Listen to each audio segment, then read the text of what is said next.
Welcome into the Save Saturdays podcast. I'm your host, Ethan Petrick. Joining me on the show, as always, Will Reason, Big Bets Benz. Will is not on camera right now, so we're just going to stick it with Big Bets. How are we doing tonight, bud? Oh, I'm doing great. This is a great night, Wednesday night.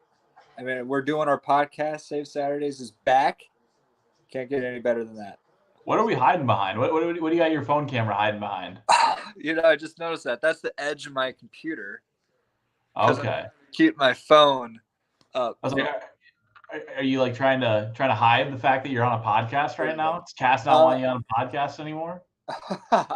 No, she hasn't said anything about that. Well, we'll wait for Will to get back. I don't know where he went to get into it, but let's just talk the breaking news here, the surprising news. Big college football playoff vote to expand to 12 going to come as early as Friday. What do you think of that? What are your thoughts on a 12-team playoff? I love it. I really do. I think it gives a bunch more teams the opportunity to reach the championship, and we can always see upsets. There could be injuries that could affect teams and how they operate and all their mechanics. I just think it's a great move. I think it's going to make college football a lot more exciting. Biggest thing for me is, you're not going to get 2-3 SEC teams in the playoff and only one spot for the rest of college football or two spots for the rest of college football. It's part of the thing that kind of prevented group of five teams from getting in, those Cincinnati's, the UCFs of the world. It's because, we don't want to waste one on this non-power 5 school because maybe they just had an easy run. Now with 12 teams, you don't really have to worry about that. And at least the framework that they proposed earlier was top 6 conference champions. And so that would be at least one group of 5 conference champion. So I think it's a good move because as we saw last year, Cincinnati didn't put up any less of a fight against Bama than Michigan did against Georgia. Right. So I think it'd be a good move. Looks like Will's ready to go, so we're going to go ahead and add him onto the stream. Will, we're talking about the 12-team college football playoff vote. What are your thoughts on an expanded playoff? I think it's awesome, Mr. Petrick. I've been waiting for this news for a long time. I always love the idea of there being 11 more teams rather than 3 that can beat Alabama. So, all for it. I was a little concerned about your math there for a hot second. I was like, it's only 8 more teams, Will, but I like what you did there. We do need to give more chances to stop Bama. But is that really all the playoffs about, is just making sure we have multiple chances to stop Bama before they get to the championship? At this point, yes, Ethan. That is all my focus is just beating Alabama. Number 2, I would love a Big Ten team to win it. Well, Ohio State won the first year, so they haven't been completely shut out. It's been a while, though. What was that, 2014? We're approaching 10 years. That's too long. That's too much SEC domination. Had a little bit of Clemson in there, but I'd like some Big Ten representation here in the future. They won. It was the 2014-2015 season. They won in 15, though. Okay. Here's a trivia question for you guys before we get into our next topic. Who was the first ever number 1 overall team in a college football playoff poll? In a college football playoff poll. So that would have been what, week 4 of 2014? Well, it'd been like week 6 or 7. Week 6 or 7. It was 2014. It's not a team that we. Is it Florida State? No, it's not Florida State. That's a good guess though, because they won the. I think they won the national championship the year before against Auburn. Yeah. So Jameis Winston had just left. It's an SEC team. I'll give you that. Oh, okay. Oh, is it Mississippi State? Yep, it is Mississippi State. Way. Dak Prescott. Had his Bulldogs at number 1. Dak, for that first ever, the inaugural college football playoff poll. Wow. Mississippi State. That is a fun fact indeed. Dak really was a Cowboys quarterback even back in college because he managed to squander that number 1 overall ranking. And it's pretty incredible. It's pretty incredible. So he was meant to be a Cowboy, really. Yeah. So that was a fun fact. Now let's get into an unfun fact. Nebraska loses to Northwestern 31-28 in Dublin. We're all graduates. Ryan and I are graduates. Will's a student. of the University of Nebraska. So we love the Huskers. It's not Ryan's number one team, but he likes to see his alma mater get some success.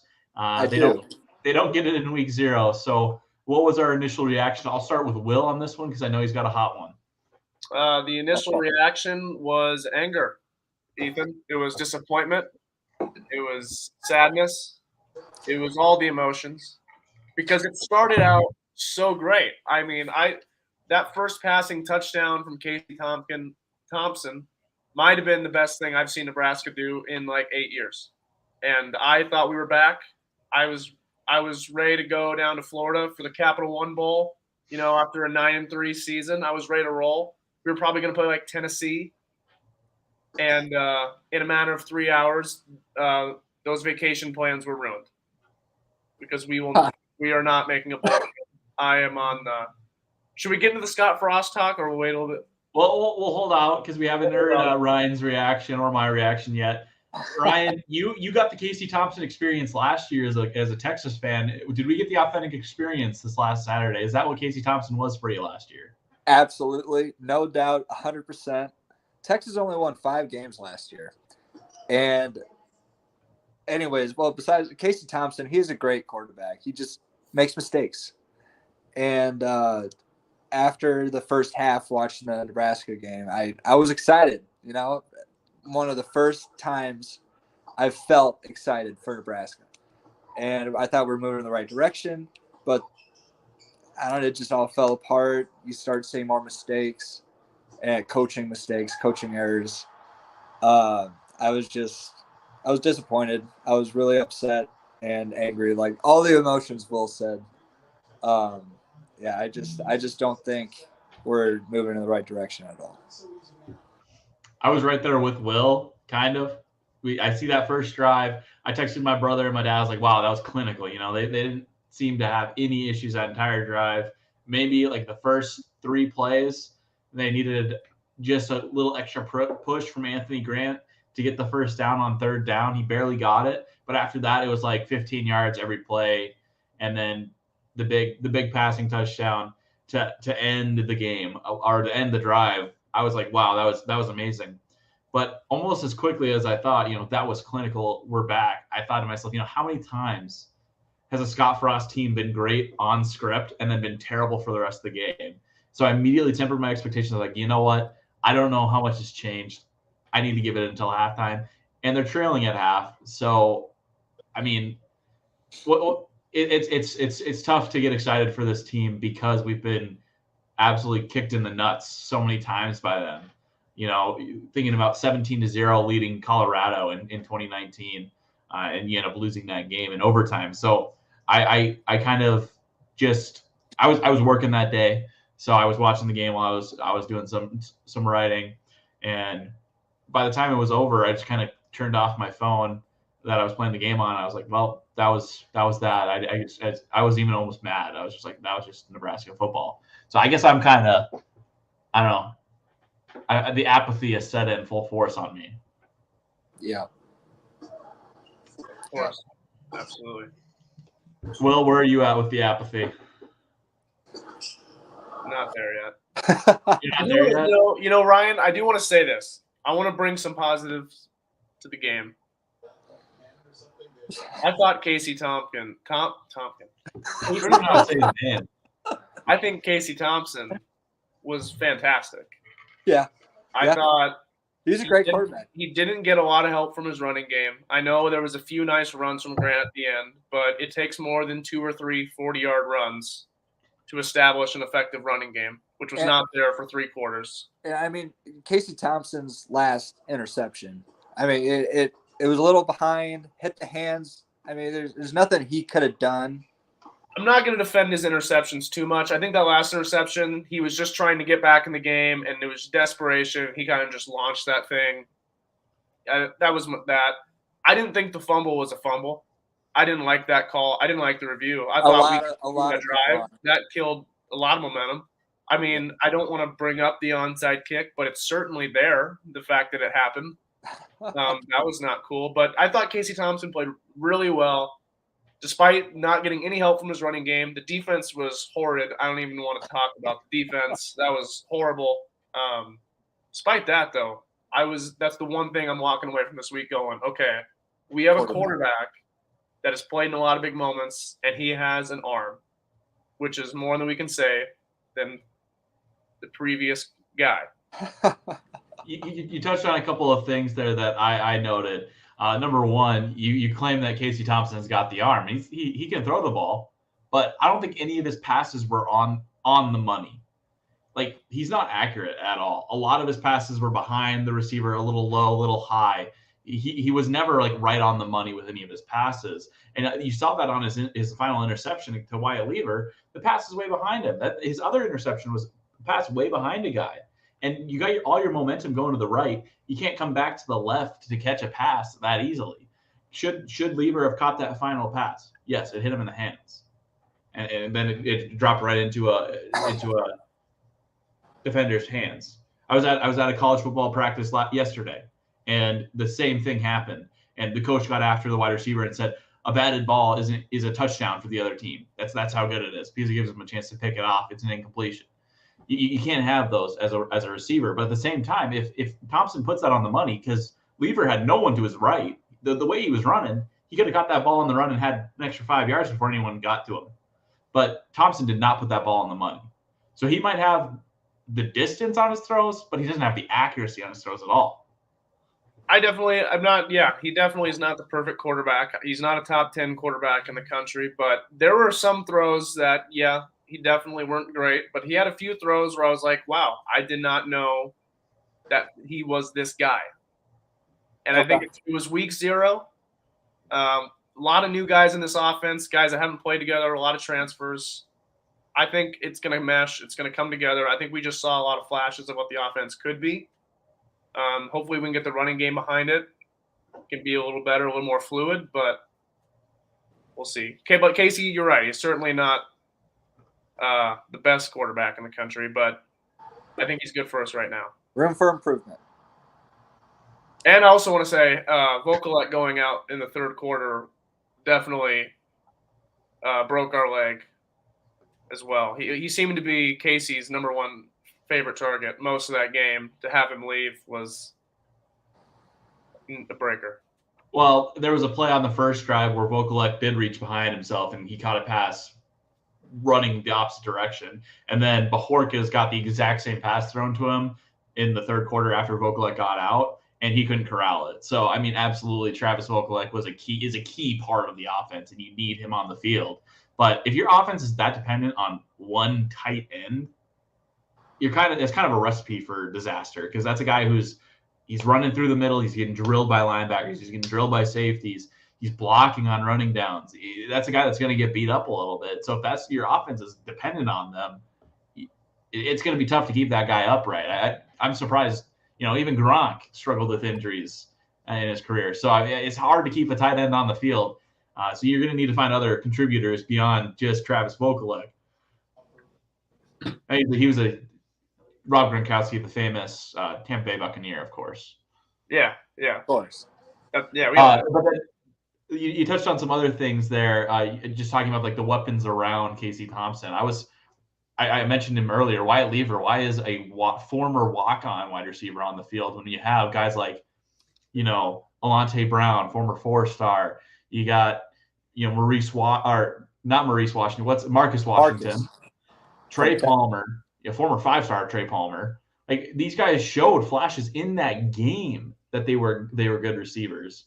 And why weren't they the guys on the field? So what do you guys think about kind of like their personnel decisions late in the game? You just touched on one guy there, and I think I'll get full support from a fourth member of the Save Saturdays cast and Ethan Cherry next time he's on when we talk about it. But him and I both were very frustrated with Trey Palmer and his lack of ability to catch a football, which I think played into him not being on the field a lot. I think in the first half, he had a lot of key drops, a lot of plays where, the ball wasn't perfect, but Trey also was not just making the play. He's a very fast guy, very athletic, very talented, but if he wants to see the field, I think he's definitely got to improve on those hands. Okay, forget Trey Palmer. Isaiah Garcia Castaneda, he had a couple big catches. I think he caught the touchdown pass on that opening drive. He did. Why isn't a guy like that on the field? I don't know. Why did we onside kick it with a lead in the third quarter, Ethan? I don't know. It's Nebraska. Right. There's too many questions. All right. Well, I'll quit attacking you on something you're not even trying to defend here, and we'll get into the next part of what you brought up. And I'm going to do it with the tweet from Mike Schaefer of Husker 24/7.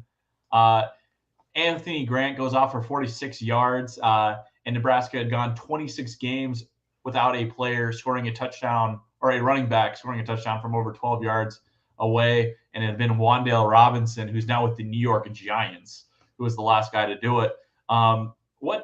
What's going on with Nebraska and the inability to establish the ground game? That used to be the staple of the program. I would have to say coaching. I think we've gone away from it since literally probably Tom Osborne. I don't know if I'm right about this, but I think we've since the Osborne era, we've developed a different kind of offense that we thought would work. Obviously hasn't right now.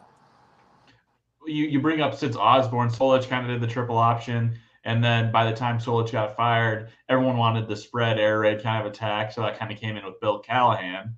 But even after Osborne and Solich were gone, you still had guys like Roy Halou Jr., Rex Burkhead, Amir Abdullah. I mean, Divine Ozigbo had a 1,000-yard season. So you still had guys that were capable of running the ball. I don't think Nebraska's had a 1,000-yard rusher since Divine Ozigbo.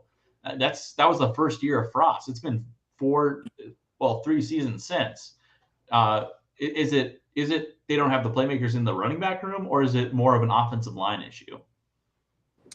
You know, Ethan, I'm gonna say I think it's a little bit of both. I think a lot of the guys you just mentioned there, I mean, those are some very talented guys. We can't just wash over those names and not give them their credit. Those are very talented running backs. A few of them had a little time in the league and had some flashes of success. So I think, one, they just had an incredible talent in the running back room in the past that I just don't think we've had in the past 5 years, which plays into a lot. And number two, I think probably the biggest reason we haven't seen this is I just think our offensive line, we just don't have the dogs in there that can push against a Big Ten defense.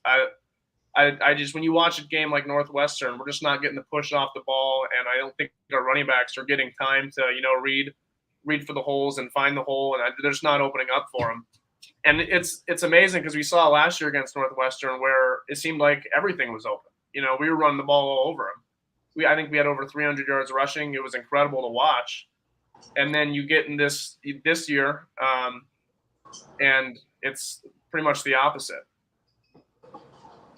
If you mentioned the game last year against Northwestern, I think one thing that really opened up the running game was that triple option that they tried a lot last year, where they would bring a wide receiver in motion, fake it with the running back or give it to the running back, read that defensive end, and then Adrian Martinez and a wide receiver would go out on a speed option with the option to pitch to the wide receiver.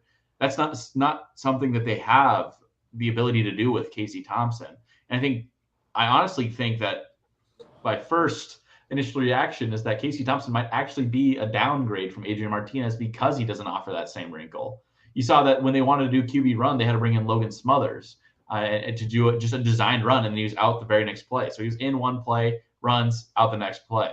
So I think that might have been part of it, because you're looking to defend another level when you have to defend a quarterback running or a wide receiver running in motion. And right now, I don't think defenses think that they have to do that. I would agree. Casey Thompson is definitely not the runner that Adrian Martinez was. I think he provides a little bit more in the throwing game than Adrian did. But, as we've seen from teams in the league before, it doesn't take a running quarterback to be able to run the football. I think we've seen Alabama do it multiple times with all the rushers they have over 1,000, 1,500 yards, multiple Heismans. Now, that's a lot to do to them just recruiting some incredible running backs, but I think it also just comes down to offensive line play and then how you're using the play calling. I just don't think we're at a level where we can run effectively. Is that a strength and conditioning issue? Is that a technique issue? What do you think is the failure of the program there? Well, I don't know. Can't imagine it's a conditioning issue for as many times our linemen were puking leading up to week 1. I don't know. I don't know. I think maybe Scott just got he's in a little too deep in the Big Ten. I think he coached in a lot of conferences and teams that didn't have the defense and the size and the aggression that a Big Ten defense has. And so I think the style of offense he wants to play is not. It's not a Big Ten offense. It's not where he should be. I think he almost thinks he's coaching at Ohio State, where he has 5-star talent all around, when really he's at Nebraska. He can't afford to run the offense he wants to run, because we're just getting manhandled in the line, and that's just going to kill every play you want to run. I'm going to throw a curveball at you guys here. When we're talking about the running game, Ryan's a big Texas fan. Ryan, could Bijan Robinson rush for 1,000 yards at Nebraska? Widely considered the best, or at least a top 5. I don't want to get any Deuce Vaughn arguments here. Could Bijan Robinson rush for 1,000 yards at Nebraska? No doubt he can. 100%. Yeah, he just got the speed, the agility. Texas has a terrible O-line as well. I mean, and he's done it. I mean, Bijan, he would definitely do 1,000 yards in Nebraska. Hold up there, Mr. Bentz. Even against the Big Ten conference. You're talking crazy, Mr. Bentz. Bijan Robinson is not running for 800 yards at Nebraska. Even if you gave him a conference championship and a bowl game, 2 extra games, he's still not doing it. And here's why. We saw 2 years ago, Wan'Dale Robinson, incredibly talented 4-star athlete. How did he do in Nebraska? Nothing. He wasn't a running back, Will. He transfers to Kentucky. 2nd-round pick immediately, 1 year, 1,000-yard rusher, this awesome gadget player. Everyone thinks he's incredible. And I in my mind, Bijan, Wan'Dale, very similar players. I think they have a lot of similar qualities. Bijan is 6 feet tall, 222 pounds. Wan'Dale Robinson is 5'9". There is size difference, but I think they're both quick, they're explosive, they both can be used in the receiving game. So that's what I meant, not size wise, but the way you would use them, they're very similar. And we saw Nebraska not be able to use Wan'Dale at all, and he actually transferred because it was so bad. So I don't see why Bijan would be able to step into this offense and just run all over the Big Ten, especially when he's used to Big 12 defenses. He's gonna get to the Big Ten and be like, oh God, these guys know how to tackle. Well, I'm gonna go ahead and use my answer to this question to transition us to the next topic here. I don't think Bijan Robinson would be able to rush for 1,000 yards, because I don't think we're gonna run the ball enough, because I don't think we have the right coaching staff. So that gets us to our next question. Does Scott Frost get fired on October 1st when the buyout gets lowered? Does he get fired before, or maybe does he make it to the end of the season? You guys see the conditions I have to answering either way. So go ahead and run with it. He's gonna get fired. I guess what I've heard that we don't have a very strong schedule this year, but we got Oklahoma on the schedule. It's just we're not gonna have a winning season. I after losing a big lead we had against Northwestern, and the coaching's not there. Frost is not there for sure. That's my take. All right. I think, what does Nebraska do? What is the decision that Trev Alberts makes? Trev Alberts, Scott Frost, they're buddies. They played together. They go back. I don't think there's any chance Scott gets fired in the season. They're going to do Scott the respect. They restructured his contract in the offseason. He took less money. So I think they're definitely going to give Scott his respect, and they're going to wait till the end of the year. And they're going to let his last season play out. I think they in the offseason, it never said it, but I think they promised Scott 1 more year. If you don't turn around this year, it's over. So I think they're going to give him the full year, no matter what. Now, what would I do? I would have. Well, he would already been fired if I was Trev Alberts. But I think a lot of Nebraska fans are going to say, by that time, what week is it? Week 7? It's Indiana, which is our 5th game of the year. By then, we're going to have lost to Oklahoma.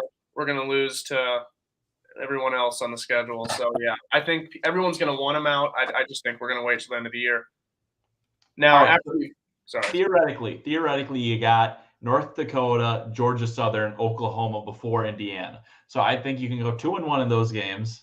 So you're 2-2 going into Indiana. You're not going to fire him the clock's not going to strike midnight on Friday, the 30th of September, and you're not going to just fire him before the Indiana game. You're going to give him the Indiana game at least. So if he loses to Indiana, do you fire him immediately following that game where he's 2-3? He's already lost 2 Big Ten games. He's lost to your biggest rival. Of course, I'd absolutely be firing. Of course, but do I think it's going to happen? No. Even if he loses to Indiana, you think Trev gives him until the end of the year? You think Trev gives him till the end of the year, no matter what? No matter what, yeah. They're two close buddies. I think in the offseason they had a long discussion, said, hey, you have 1 year left. And I think he promised Scott his year, and I think he's going to give Scott the year no matter what. No. I mean, if we lose Indiana, we got Rutgers, winnable game, but then Purdue, Illinois, Minnesota, Michigan, and Wisconsin and Iowa to close out the season. Do you think you would pay Frost the respect of maybe winning only 2 games in the season, or do you have him go out 2-2? I already said I would absolutely fire him. If we lose to Indiana, Will Reason is on the bye-bye train. I'm packing Scott off, bye-bye. But realistically, if I were a betting man, I would say he probably wouldn't get fired. If he's not going to get fired in season, what's the point in having the buyout drop on October 1st as opposed to maybe on the day after Black Friday when you play Iowa? So November 30th. Why not have it drop on December 1st? So the season's going to be over at that point. What's the point in choosing October 1st as a buyout drop time? Well, it seems like it was awfully early to set that time because you played 5 weeks against one quality team in Oklahoma.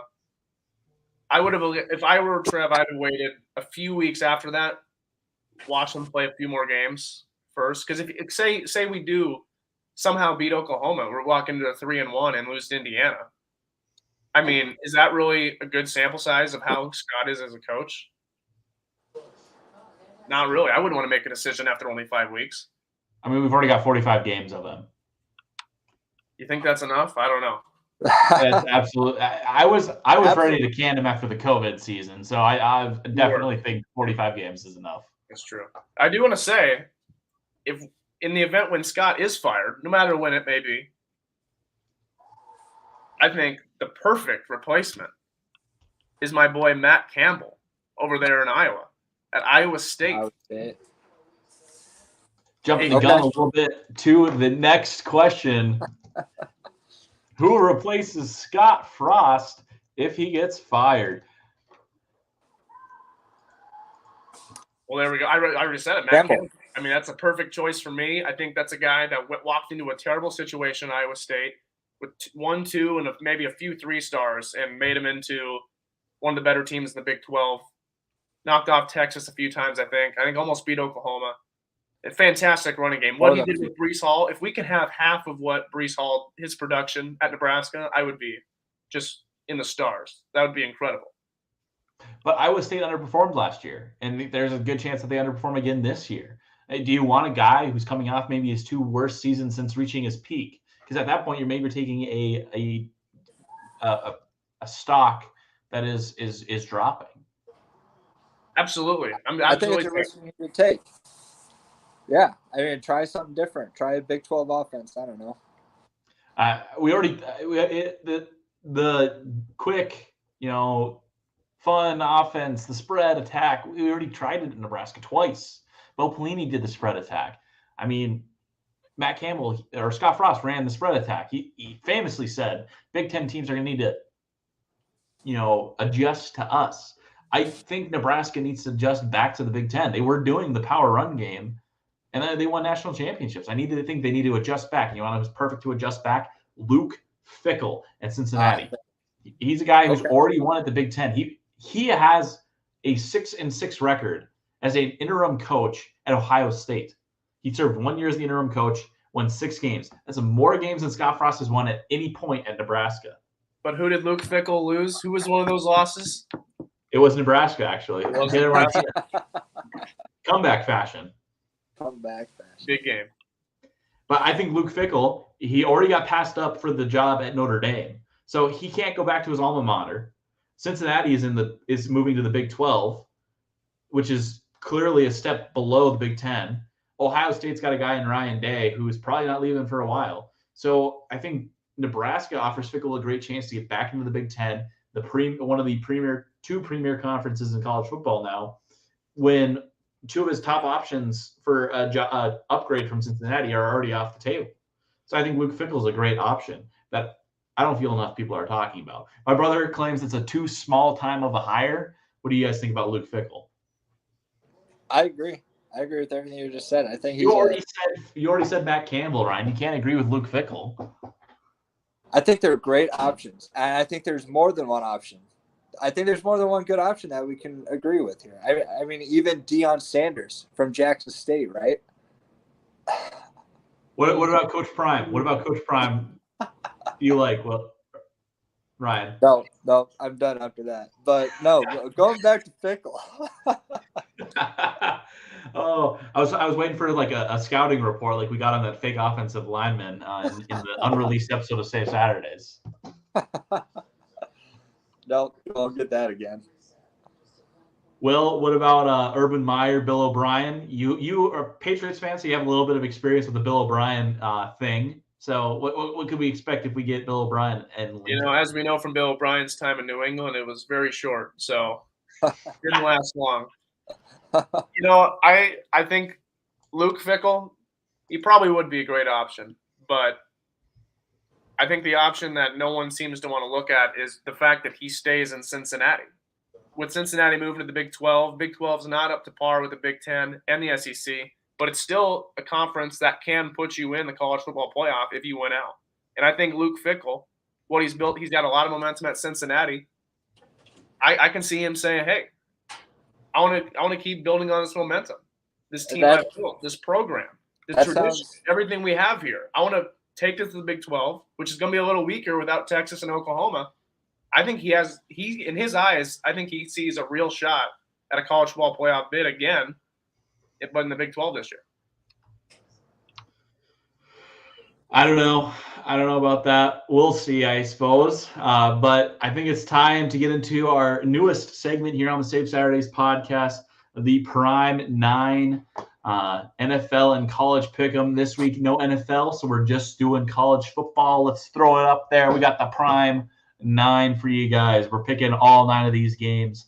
We'll keep track of it throughout the season. Winner gets a Bob Toast. Bob Toast. I'm just kidding. Winner gets a Caniac. Maybe we'll throw in a Canes hat, shirt, perhaps. Plushie. Right. I don't know. We will see what we end up doing. We'll go ahead and start bottom to top on my screen. So, Will, Oregon, Georgia. I do want to say we are keeping track of the rest of the league as well. Everything is getting kept track of. Yes. So it'll be a lot of fun. Okay. Oregon, Georgia. Georgia. Seems like an easy option. Yeah, I got to go with Georgia as well. Something got messed up with the file there, but Georgia is a 17-point favorite, so I'm going to go ahead and take the Bulldogs on that one. The interesting thing is Bo Nix, former Auburn quarterback, he's at Georgia now. Is that SEC experience going to pay off for the Ducks? Absolutely not. If you're just taking the spread, if you're just looking at the spread, is Oregon going to cover? No. I think Georgia beats them by 28. So, yes. No, Georgia will cover, yes. Georgia will cover, yeah. So, not too confident in the Ducks. No. I'm going to say Oregon covers the spread but loses. Former Georgia defensive coordinator Dan Lanning is the coach in Oregon now, so I think he's going to have a little bit of familiarity. He's going to kind of know what he's doing. Bo Nix understanding the SEC is going to help a little bit as well, and I think that Oregon will cover but lose. Next up, we have Notre Dame, Ohio State. Ohio State, a 17-point favorite in that one. What are you guys thinking on that one? Ohio State running through them all the way. I agree. There's no way Notre Dame's going to stop Ohio State. I'll take Ohio State as well. What do you guys make of the C.J. Stroud Heisman candidacy? Is he legit? He's the number one at the start of the season. Is he going to end up in New York? I thought he should have won last year. I didn't think Bryce Young deserved that at all. I was all on the Stroud train, so I see no reason why Stroud is not a front runner this year for the Heisman. I agree. Do you guys think he's a front runner? So would you bet on him to win? Oh yeah. Early on, no. I'd like to wait to see how far the season goes. But if I would put a bet on, okay, sure. I guess is my. There we go. Yes, I would put a bet on him. If I got $20 and you say I got to pick someone, I'm picking C.J. Stroud. It's an easy decision. There you go. No, you don't think Bryce Young's getting the repeat performance? No, of course not. I don't think Bryce is legit. I'm not on the Bryce train yet. All right. I was just stalling so I could update the graphic so it looked better. So we'll go ahead and throw it up. I can keep going. I thought that game last year against Cincinnati, there was a lot of holes in Young's game. I thought the playoff really showed a lot about the kid, and I think in the big moment, gets a little pressure on him. Doesn't have the top 5 defense and a top 5 running game to support him. I think he gets a little shaky. We saw certainly in the national championship game. Okay, what about Will Anderson though? The edge rusher for Bama. Does he have a shot? No way. No. Defensive player. If Sue couldn't have won it, then nobody can win it. There's no way Anderson does. It's impossible. It can't happen. It will not be done. All right. We'll go ahead and jump over to Arkansas, Cincinnati. We already talked about Luke Fickell and his Bearcats. So what are you guys feeling on this matchup? I just got done talking up Cincinnati, but I'm going to have to go with the Hogs on this one. I think Cincinnati lost a lot in the offseason. It's going to take them a few weeks to find their identity again, get the ground running. I think week 1, Arkansas is just a little too much for them. It'll be a close game, but at the end of the day, I'm going to have to go Hogs. I'll go with Fickell and the Bearcats. I think they're going to find it quick this season. I love Cincinnati. I've made it very well known last year how much I love the Bearcats. Unfortunately, I'm going to have to go Arkansas. It's tough to replace your starting quarterback, your starting running back, and your number 1 wide receiver all in the same offseason. Plus, both of your top cornerbacks, Kobe Bryant and Sauce Gardner, both gone. The Bearcats just have too much to reload. Even if they end up being able to replace those guys, it's going to be too much to overcome week 1. So I'm taking the Razorbacks. Up next, we got Utah, led by Cam Rising, taking on Florida with new coach Billy Napier. Will, who you got in this one?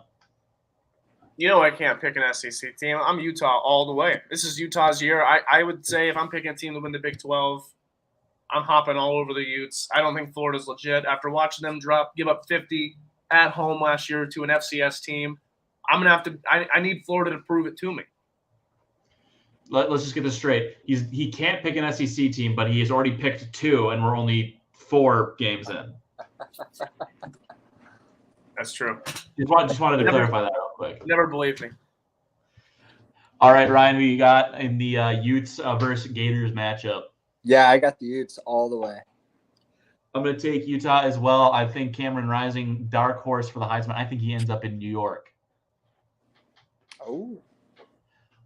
Next up, we have a kind of a underrated rivalry in Pitt, West Virginia Mountaineers. The 7.5-point dog in this one. Who are you guys taking in this one? I'm going West Virginia in this one. I think just like Cincinnati, like Ethan said, I think Pitt's got a lot to reload. Losing their best quarterback, losing their best running back, and your offensive coordinator. I don't think this is going to be near the same team we saw last year in West Virginia. They got that high-flying Big 12 offense. I think they're going to be just too much for Pitt. I agree with everything Will just said. I got to go Big 12 West Virginia.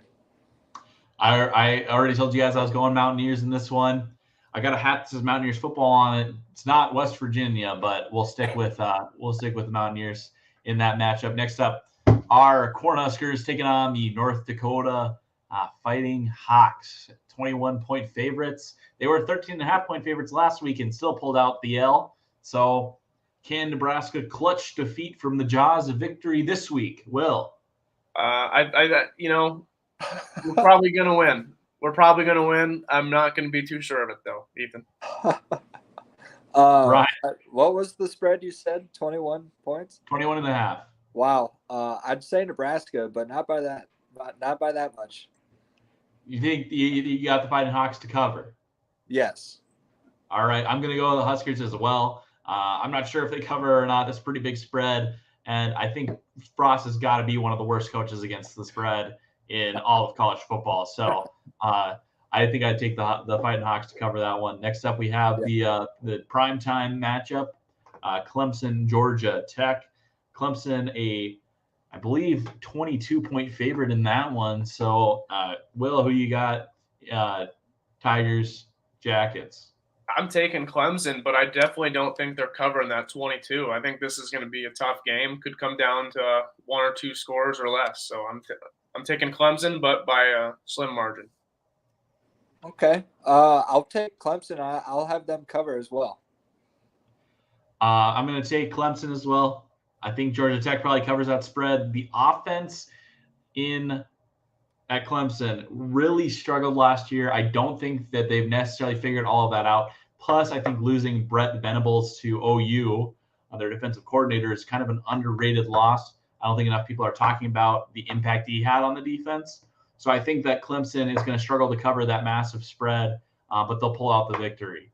Next up, penultimate pick here, we have Houston, the Cougars, taking on the one-loss Roadrunners from last season.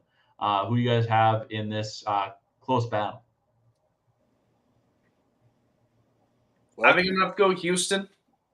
I don't know why. I just don't think UTSA is going to be able to recreate that same magic as last year. Okay. Well, I'm born in the Roadrunner strain, so I'm going UTSA to beat Houston. I'm going to take the Cougars. I'm going to play it safe. Dana Holgerson is going to lead them to a victory in this one. I think it's going to be a closer game, though. I think it might come down to a 3-point game, 1-point game even. So UTSA to cover, Houston to win. And last up, we have a fun little game here against Iowa and the number 2 team in the FCS, South Dakota State. Iowa only a 15.5-point favorite, so kind of a smaller spread for a FCS-FBS matchup. Much as I don't want to do it, Ethan, I think I'm just going to have to go Iowa. That's it. I don't want to talk more about Iowa. No, I got to go with the Jackrabbits. Go SDSU. Ryan, I like what you're saying. I was down at Iowa Media Day this year, and somebody asked Coach Ferentz about Spencer Petras, and I think we got the lamest answer. I've heard coaches talk about backup quarterbacks more glowingly than Kirk Ferentz talked about Spencer Petras. Gave us the quote, "Spencer is Spencer," and that's like, well, what the heck does that even mean, Kirk? So I'm taking the Jackrabbits. The Iowa offense is not good enough to beat the number 2 team in the FCS. So Will's alone with the Hawkeyes. Biggest Hawkeye fan on the podcast, Will Reason. Oh, no. The only one in the podcast who's never lived in Iowa is the only one taking the Hawkeyes. Hey, I'm happy I'm the only one. All right, that was the Prime 9. Go ahead and submit your picks on our Twitter or our Instagram. Drop in the comments, quote tweet it, share with us who you're taking in those 9 games. But we'll go ahead and jump into our final, or our second to last. Like, you can't forget Big Bets. Big Bets Bentz's Bets of the Week. That's right. So we'll get into our NFL season primer, talking awards and playoff picks. We'll start it off with the biggest surprise player of the year. One guy you think is going to really stun a lot of people this year. Ryan, you start us off. You want me to start? All right. Well, I'm going to have to just go ahead and say it. All right, I'll start it off. My surprise player. I think it's going to be this young rookie quarterback in Arizona, Kyler Murray. Coming out of high school, Kyler Murray looks like a great quarterback. He's never lost. I think he'll do a lot of good things at Oklahoma. You guys here are we too go. kind. You want your dark horse Heisman guy. No one's talking about him. And you want to know why? Because the last 4 years of his career have not gone as planned. The 4-star out of California recently transferred to Manhattan, Kansas, home of the Kansas State Wildcats. My boy, Adrian Martinez. Wow, guys. Ryan, do you reckon that Will knows how to read? Because this is the NFL primer, not the college football primer. We're talking biggest surprise players in the NFL. So I'll go ahead and start this one off. I was gonna say, I'm right there with you. I guess Will can't read. I'll go ahead and start us off. I think it's going to be George Pickens, rookie wide receiver for the Steelers out of Georgia. Widely considered the best wide receiver in the draft class. Maybe some off-the-field issues prevented him from going very high. So I think George Pickens. I got him on my fantasy team, so I'm backing that up with, I got skin in the game here. So I'm going George Pickens for my surprise player. Either one of you, hopefully, Ryan, you figured out who you think your surprise player is going to be. Will, hopefully you figured out that we're talking about the NFL. I'm going to hand it over to you guys. I keep George Pickens. He's off George Pickens? All right. Well, I'm going to say this. I got to go with Jaguars QB, Trevor Lawrence. It's his second year. I think it's going to be a great breakout season for Trevor. So I think he's going to open a lot of eyes. I think we're going to see a lot of fantasy trading for Trevor, picking him up off the waivers early to start the season. So that's my guy, Trevor Lawrence. My brother would certainly hope you are correct. He's got Trevor Lawrence in our Save Saturdays league. I think the biggest part of that is Urban Meyer's out of town. He's got Doug Peterson now, a Super Bowl winning coach. Beat the Patriots, I'd like to add, with the Eagles just a couple of years ago. Trevor Lawrence, I like that pick, Ryan. With my pick, now that I've talking about the NFL, I think the guy in Tampa, Tom Brady, no one's talking about him. I think he has a lot of potential. No, I'm just kidding, guys. I really wanted to go with the easiest, obvious choice for me, which is Mac Jones. But that's too easy. Here's a guy in Vegas, the Raiders, a new loaded offense, new head coach with a full offseason under his belt in a tough division. I think my guy, Derek Carr, very well known, yet still talked about very little, is going to be one of the better quarterbacks in the league this year. He's going to tear up the AFC West defense. All the weapons around him, it's going to be electric. New offensive coordinator. We all know McDaniels, the best to do it in the game. The man has all the weapons and the support around him. There's no reason he's not an MVP favorite. I'm liking my guy, Derek Carr. All right, Will's jumped on the PR train that the rest of the football media is taking for Derek Carr this year. So real reach original there. Way to really put yourself out there.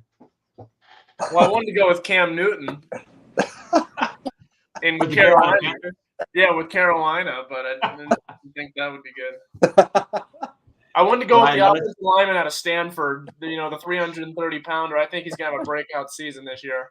We're going to talk about this every week or something? Yeah, Ryan, notice how he messed up super embarrassingly about 5 minutes ago on the podcast. So to cover for that, he's throwing out all your lowlights. You know what? I'm going down. I'm bringing down big bets with me. We'll move on to biggest bust. It could be free agent or draft. Who do you guys think is going to underperform their draft position or their fantasy draft position, or their money that they got in free agency this offseason? Wow. I'm going to make a big statement here. Hopefully bigger than the last one you made. I think Patrick Mahomes is going to be the biggest disappointment of the 2022-2023 season. And here's why. He's lost his best receiver, his deep threat, Tyreek Hill, Cheetah, gone in Miami. Well, that's it. That was it. Yeah. The amount of times I watched Patrick Mahomes completely just yeet the ball midair 80 yards and watch Tyreek Hill go and find it, it was amazing. I said this last year.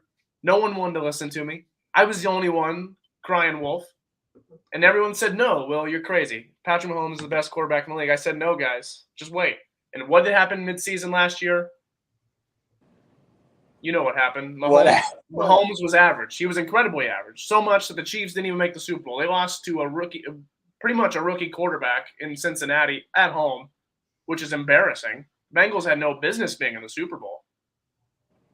And why? And now it's going to be even worse. Without Tyreek Hill, Travis Kelce's pretty much his only option. No defense. Now without the Honey Badger, Travis Kelce's his only option. Mecole Hardman, he's not good. He's just fast. There's nothing in Kansas City that scares me. In my mind, the Kansas City Chiefs are not even top 5 in the AFC. They're not even top 4 in their division. And yeah, there are 4 teams. That's how bad I think the Chiefs are going to be. Thank you for your opinion, Will. So Patrick Mahomes, the Kansas City Chiefs in general, they're going to be the biggest disappointment. Mahomes and the Chiefs is my answer. I would just like to highlight. Yeah. Go ahead, Ryan. Go ahead. Well, I was just going to say real quick, Will. Over under 7 wins for Kansas City Chiefs. Okay, well, I was thinking more like 11 or 10. 7, my goodness. Really? If you're giving me a 10-win over, you're giving the whole team the bust of the season. The biggest. All right, Will. All right, 10.5 over under. Bob, we're bobbing this. You and I. Over under 10.5 wins. I'll take whatever you don't take. You're going under. I'm hammering the under. They're a 10-win football team. They're 10-7. That's what the roster says. Don't buy into the hype. Don't buy into the Chiefs. Don't buy into Mahomes. They're not a good football team. Well, I think I just got myself a Bob Toast right there because I think the Chiefs win in 12 games this year. 12-5 is my record prediction for the Chiefs. We'll get into the teams and the division standings, the playoff, Super Bowl champion next week on our podcast. We're going to just do awards this week. But I think I'm going to be eating a nice piece of Bob Toast around week 13. I think they might start 12-1. We don't know. But real quick, my biggest bust, I'm going to have to say Derrick Henry. He's getting older. He's going to be more injury prone. And I got a hunch that he's just not his season this year. I like that. More of a fantasy bust from Ryan because he's going to underperform his fantasy draft spot. But I think that's a good pick. You put some thought into that one, Ryan. You put some thought into that one. Appreciate that. I think the easy one, I'm going to take some low-hanging fruit. I'm going to pull a Will here, and I'm just going to go Christian Kirk because he got paid way too much money by the Jacksonville Jaguars. It's completely destroyed the wide receiver market, caused Devontae Adams to end up in Vegas because my Packers couldn't pay him enough money anymore. So I'm going Christian Kirk. I think the Jags' offense is going to be better. I just don't think Christian Kirk's going to be worth the $21 million he got paid per year. So I'm going to go Christian Kirk. A little bit easy. I put these kind of out of order. We're not doing the MVP right now. We're going to do a lame one. We're going to do Coach of the Year. Who do you guys got at Coach of the Year? Wow. Coach of the Year. I'll take it from here, Ryan. It's the guy up in New York, coaching the Buffalo Bills, McDermott. I think the Bills are going to have an explosive season. They're a little upset after last year's playoff finish. I think if we were doing MVP picks, Josh Allen would be my MVP pick.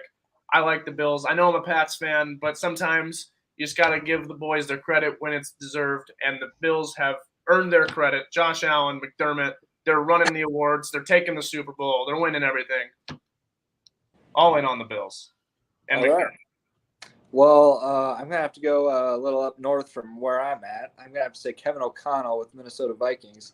I think they're going to be playoff bound this year, and they're going to win a couple games, win or lose in playoffs. I think that'll earn him the spot for Coach of the Year.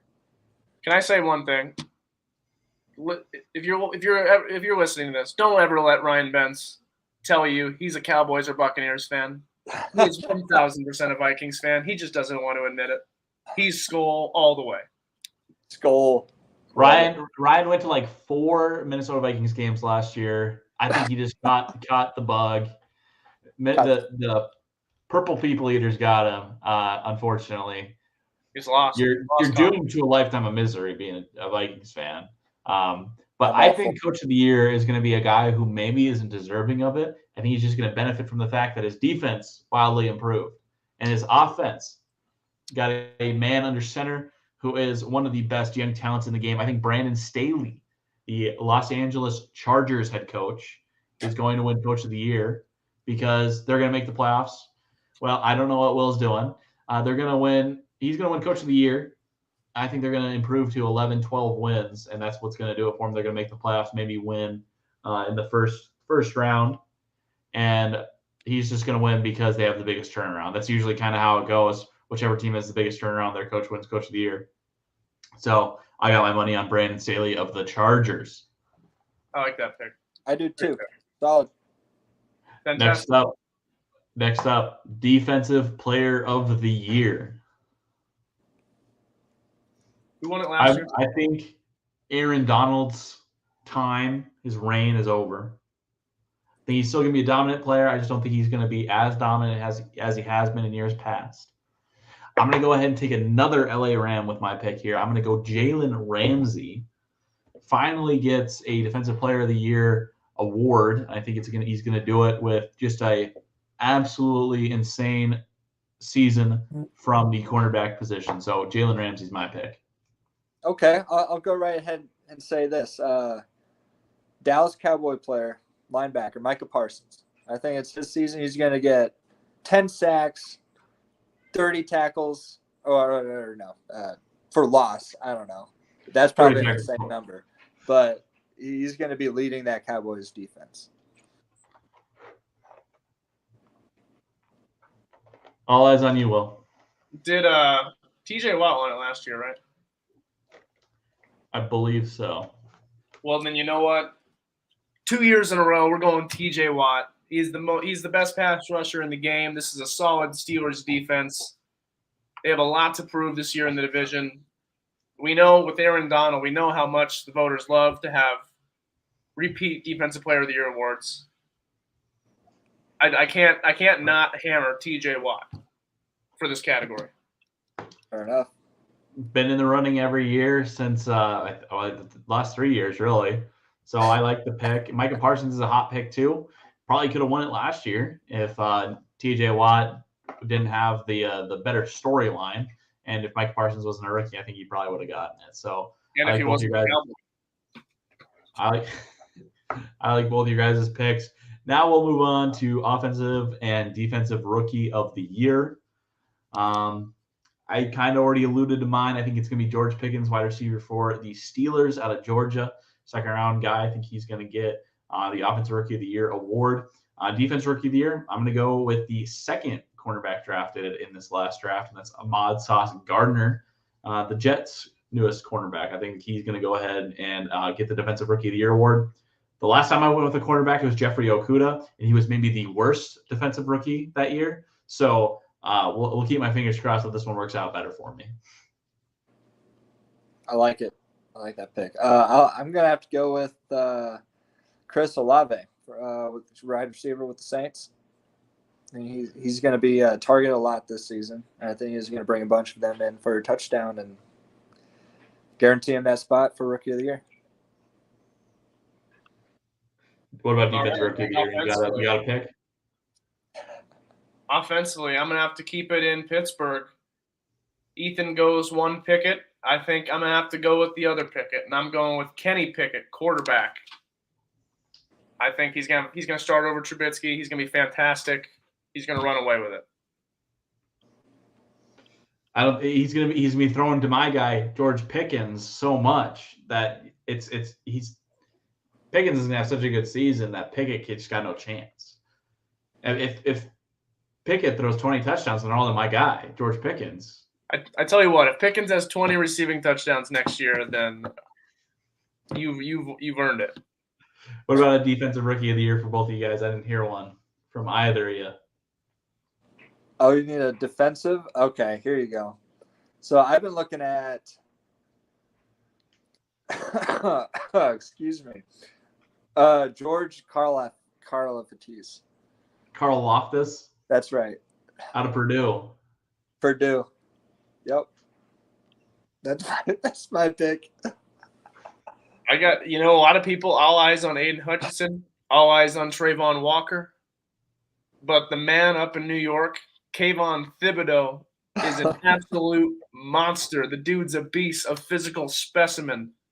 He's going to eat up the NFC East this year. It's not even going to be funny. He's going to sack Dak more times than Dak has passing touchdowns. He's my runner. I would say that you're probably pissing off Ryan, but he's a Vikings fan. He's a Vikings. I mean, he's going to be after Kirk too. Don't get me wrong. No, he won't touch Kirk. All right, and then finally we'll wrap it up with MVP. Who's winning most valuable player? Will, go ahead. Well, I already said it. I'll say it again. As a Pats fan, it hurts me to say this, but you got to give the man what he's deserved. Josh Allen. It's been a few years run. I think last year he had a good shot at winning it. Man's always been the talk. I think he's going to come back a little hungry after that playoff loss to the Chiefs. I think him and Diggs are going to have a special connection. I think he's going to be a runaway winner for the MVP. Ryan. Well, MVP, most valuable player award, usually goes on a good team, but I think this guy, he is best player on this team, but I don't think it's a good team. But they're going to be a great team. Well, I hope he's the best player on the team if he's your MVP pick. I got Kirk Cousins. Get to it. What? I got Kirk Cousins winning MVP this year. Oh my gosh! What is going on? You like that? He's back. No. He's got a new head coach. No. He's got a great receiver core: Justin Jefferson, Adam Thielen. I mean, it's prime time for Kirk Cousins this year. He's going to bring it home. I would say the odds are better for Kirk Cousins to finish the year not the Vikings starter than Kirk Cousins MVP. I'll go ahead and go Justin Herbert. Kind of goes hand in hand with my coach of the year pick with Brandon Staley. If Brandon Staley's coach of the year, that means Justin Herbert had a big year. So Justin Herbert MVP. And that's going to do it for our show. But before we go, that rhymed, we have to get to Big Bets, Ben's Bets of the Week. We don't have the intro song anymore because we get copyright struck if we use it. So we'll just go ahead and throw the banner up and let the man go. All right. I guess we'll roll with that. So welcome to Big Bets, Big Bets. Wow. All right. I need a break. Big Bets, Ben's Bets of the Week. I'm not used to saying that. There's a lot of B's in a row. There's a lot of B's there. So right off the bat, we're going to start with some NASCAR. We just finished with the regular season race at Daytona. Austin Dillon won in a thrilling finish. So he made the 16-round playoffs. So we got Chase Elliott, the reigning regular season champ, and Joey Logano coming in second for the playoff ranks. I'll stop there. Darlington this week. Previous winner is Joey Logano, throwback paint scheme. Pennzoil Shell Ford. So I'm going to have to say for this weekend at Darlington, go with Chase Elliott. He's going to be he's the hot driver right now. He's going to be fast. He loves that track. And then top five, if you want to do a bet for top five, I'd say Joey Logano as well. He's been really hot as well. He's had he hasn't finished worse than sixth in the last 5 races. There you go. Talking about you being a hot driver. Your fiance Cass should definitely think so. Oh, I don't want to talk about that right now. Hey, where's my boy Rowdy? You didn't mention Rowdy as a top 5 driver. What's going on? Rowdy's been struggling a little bit. He's been really inconsistent. He's had some high numbers, low numbers. It's just I don't think he's going to be there for him this weekend. But I would say when it comes to Bristol, the last round of the 16, I'd say put a bet on Rowdy. Will do. Anyway, thank you for your input. I have to go with college football now. Friday night, Western Michigan versus Michigan State. Michigan State, 22.5 spread. I had to go with Michigan State to cover quite handily, I'd have to say. That'd probably be my lock bet for the weekend. Saturday, San Antonio, UTSA versus Houston. We discussed this earlier in the podcast. I'm going to have to stick with my bet, UTSA upsetting Houston favored by 4 points. Saturday, South Dakota versus Kansas State. Kansas State favored by 25 points. I like South Dakota to cover. Last time they played in 2018, Kansas State only won by 2 points. I think it was 30-28, something like that. So expect it to be a close game. I like South Dakota to cover. And then last but not least, we got golf. PGA Tour just finished last weekend with the Turner Tour Championship, FedEx Championship. Can't even remember who won. It was Rory, actually. Rory McIlroy. Congratulations to Rory. Anyways, we're going to be talking about live golf now. That's been blowing up the news, as I'm sure y'all have heard. But next event, we got Boston. And Cam Smith, former Open Championship this year. I think he's going to bring a lot of confidence. He just moved to live golf now. That's one of the big surprises from the PGA. But I think Cam Smith is going to bring a lot of confidence with him to this event, and I think he's going to come out with victory. So I'd say pull some money for Cam Smith there. And with that, that'll wrap up Big Bets, Bence's Bets of the Week. Cue the descending the guitar riff, and we are done with the show for this week. We'll have results from our Prime 9 for you guys next week, in addition to a updated record. He's 0-0 to start the season. So what is Big Bets Bence's record going to be when we're done? Is he better? Is he that 55% win rate to be a pro gambler? Probably not. I think he's probably a 0 win rate. But we will see. Thank you for watching. Guys, we'll talk to you in a week. Thank you.